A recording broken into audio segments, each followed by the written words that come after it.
Okay, so you're based and red pilled, right? You figured out the stakes in the world. You figured out the system's bad. You figured out blah blah blah. Who knows? There's one choice that comes to a lot of people who reach to this conclusion, and that is the system is evil. So what do I do? Do I fight the system? Do I vote harder? Do I get a normie job and I try to serve as a sleeper cell in the system, try to subvert it? Or do I not participate in it? Do I exit the system? Do I create my own alternative? So that's a debate you're going to see all over the place. And before we even get started, I think I want to say it's a false dichotomy in the first place. Okay. Now, I think anyone watching my channel will say if I had to choose one or the other, I would definitely choose the second option. Exit the system. Don't participate. The system's evil. The system corrupts not just everything, it corrupts you, even when you don't notice it. You know, I was in the, let's say, in the system for a decade or so of my life. Well, really all my early life as well. But either way, it's a false dichotomy in the first place. And I want to be clear. A lot of people, if I say something, let's say in my videos that says, you need to be careful about having a normie job. You need to be careful, even if you're making lots of money, about having too much of your livelihood, let's say, in the system. People will say, oh, that's just a LARP. That's just, you want people to just be nothing, disappear into the woods or something like that. And firstly, that's nonsense. And I will just say, just to give myself as an example, not to say that I'm representative of everyone, we live in a unique time where we have a degree of technology where I can actually live in the woods and I can still have a decent effect on the mindset of many thousands of people around the world, okay? That's something to bear in mind. I can have, when I meet people who know who I am, there is a little bit of a gravitas that comes with that, right? So it's not as if I moved into the woods personally. I'm talking about myself here. It's not as if I moved into the woods and I abandoned everything else. I think the real issue about, let's say, divesting from the system is that when it comes down to it, most of the fights that the system puts in front of you, you know, the daily grind of political news, the daily, you know, the current thing of the month, most of that stuff is distraction and agitprop, and they want you to waste your energy, to waste your psychic and spiritual power on these things that they have control over. And I think it's important for people who want to be quote unquote in the system, subverting the system, whatever they think that is. And I will just say that's usually a cope, okay? But it's important for those people to realize that they need to learn how to not be affected by the world, you know, be affected. And it happens. Listen, I was in universities for like more than a decade, okay? I thought I was I'm so red-pilled on everything, but still when I left, I realized that the social effect that it had on me in terms of the impressions it causes in your brain, it still had an effect on me as independent as I thought I was, right? And so many times I've seen guys, even who I respect. I can think of one example. Some of you guys know who this is. There's a guy who I respected, and at some point he got a Twitter account. Okay, and originally he's posting cool things, he's just posting his ideas on Twitter, and they sound good, but I would check it every once in a while, and I would just see as the months rolled on, he changed, you know? Like, he started having these nuanced takes, you know, that really undermined, he was infighting, he was doing all these silly things, and when the COVID hoax came around, he just took it hook, line, and sinker, you know? It's just like pathetic, you know? And, you know, that's the kind of thing I think it's important for people to realize, like, when you are institutionalized, when you are in the enemy's system, playing by their rules, even if in your delusion you think that you are going to have some positive effect, you are mentally encapsulated. I mean, you are like totally surrounded, you know, like your entire environment is exactly what they give you. And I just remember when I left the university, it's hard to explain. You know, I was like, dude, am I just not drinking fluoridated water anymore or something? Is that's what happens? Because like my mindset cleared up. I suddenly saw all these things that I'd been tactically, you know, blind to, I guess. You know, you become, I think, more spiritual, more aware of the world as it actually is. And you're less, the system really produces this daily grind of values that you're supposed to have and participate in, and that is how they get to you. They can take a lot of your energy against the system and rework it. You're just going to be in a position of anger.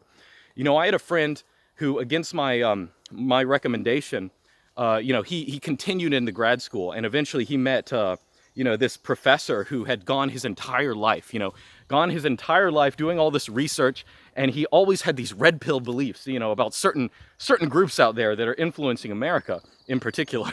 And he just this retired professor went his entire life as a sleeper cell, and he did nothing. And he retired, and he grumbled about all the things he couldn't say. And he said, now I can write those books. But now he's old and decrepit, and he can't do anything about it. And the thing is, you think in your head, because you've found truths, that those have inherent value. And maybe they do. Maybe there is some moral, spiritual value to that in itself. But when you participate in the system every single year, where you're thinking about your raises, you're thinking about going further, investing more of your life in that system, you are more and more restrained in how you move. And what happens at the end is, whatever ideas you might have in your head that could save the world or make a difference, you're going to die with those ideas, and that's going to be it. It's just over. And you might say, oh, I'm gonna raise my children right, blah blah blah, but you're just passing you're passing the torch to them. You haven't given them a solid foundation, and it relies on all of them to make the right decision just to keep the thing going. And most of them aren't. If you raise your kids in the world, they're going to be worldly. That's just how it is.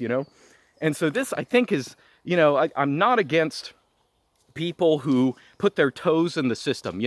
Obviously, I'm not telling everyone, just quit your job now, dude, quit your job. Oh, that's awesome, dude, it's going to be great. There are many struggles that you have to go through. There are many things you have to figure out. But I will just say, I think it's important for you, even boomers will say this thing: when you get a job, the first thing you should do is write your resignation letter and put it in your drawer and get psychologically ready to leave it. And the sad thing is, people will just get so drawn into the jobs they have. And importantly, those jobs create a lifestyle of wasting money and of living an entirely different thing than how you should live, that is actually unlivable outside of the system. So however much you might despise how the world works, you cannot function without it.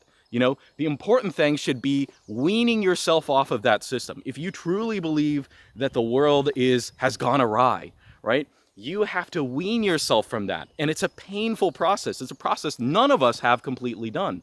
You have to associate with better people. You have to start step by step, because when the quote unquote system collapses, however you want to put it, you have to pick up the gauntlet and provide a life in a way that, like, obviously you need to learn how to live that life. A lot of times some of the people who are doing best are, these intentional communities, be they religious or not, hippies, all these kind of guys. They have the right impulse.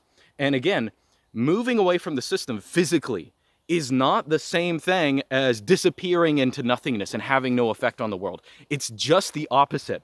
How many, I wish I could dox all these guys that I know who, oh, I'm so super red pilled, I got this job, I'm working hard, I'm making lots of money, Luke, let me tell you about it. And then, one off-color joke and it's all gone. And it's like, you could have just done what I did, you could have just, I don't know, not even to put myself as an example, that's not really my point. But even if you are working the same job, it's important for you to be psychologically independent of the system. Even if you are pulling a paycheck from some kind of Fortune 500 company and you are financially tied to that, again, you have to have your resignation letter at all times for when the next vaccine comes, for when, metaphorical vaccine. I'm not talking about specific vaccines. You have to be ready. You have to be psychologically ready. You have to be economically ready. You can't raise your kids, going to like fast food and, playing with plastic toys they have to buy every week. You don't want to have that lifestyle. You have to live apart from it. So, again, I will not knock people who have toes in the system. If there's a guy and he wants to be in local politics or even like politics a little higher and he thinks he can have an effect, sometimes he can. But most of the time, what happens is those guys get eaten up. Their views change over time. They don't even realize it. And then they die and no one knows what went on in their head. And they're just another functionary in the system. You know, that is what I'm worried about.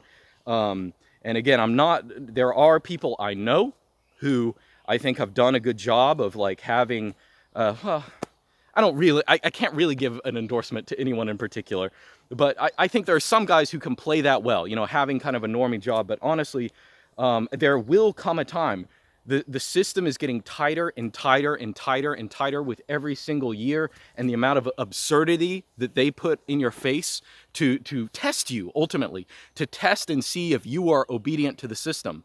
There are a lot of this stuff, a lot of this race and gender stuff, it exists as agitprop to make you angry, to, you know, kind of psychologically oppress you. But most of the reason it exists is not because, oh, we're supposed to debate about it, there's some stupid debate. No, it exists to see how loyal normies will be to the most absurd things. That's the test they use, you know? And if you're in the system, even if you know everything and you see through it, you are going to be affected by those things. And you are investing, you know, people will say like, you know, these guys who are justifying it, I think that will say, oh, you know, you're wasting your time if you're just, you know, simplifying your life, or you're trying to, build your own thing, whatever. You know, tell people to be independent of the system. Man, you need to like invest more. You need to get more money. You need to blah, blah, blah. And I think my mindset is, again, like, you can lose that in the blink of an eye. Whereas, you know, the real goal is creating long-term intergenerational stability. That's it. That's all it is, you know? And the system itself does not offer that. By definition, it is an eternal revolution. It's an eternal change. The values that they enforce today will be utterly gone in 5 years. They'll have new psyops for you. And some of these psyops that they're doing now will be so memory hold, in the same way stuff in 2020, they've memory hold it so bad that, you know, it's not, there's no stability. There's no, and ultimately, that the brilliance of this eternal cultural revolution is making sure that the society at large is raising children, it's creating the next generation, giving them values, and it tears them away from their own parents who, they just grew up in the 1990s, they grew up in the 2000s, blah, blah, blah, blah, blah. That's the goal, you know? So I disagree with this very idea of a dichotomy between participating in the system and exiting the system.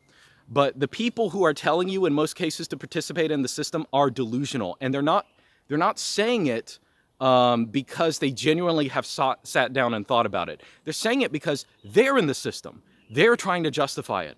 They feel comfort in that. You know, it's hard to say, okay, I'm going to have a job, but every dollar I save is about buying property. It's about building something else. It's about, I want to live close to people. I want to live, we want to buy land together, all that kind of stuff.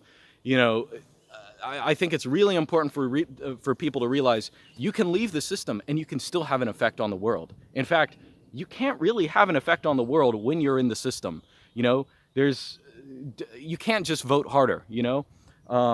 So again, I won't tell people never to participate, okay? I'm not one of these guys. But I think it's important never to emotionally participate.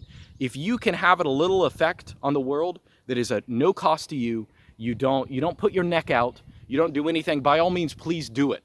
Please have a positive effect on even the political system, if you can.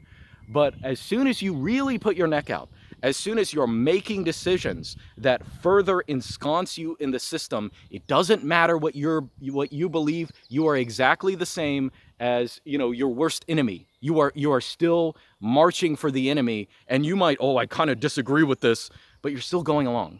And that's the problem. Okay, I belabored this a little more than I expected, but that's my point, guys. See you next time.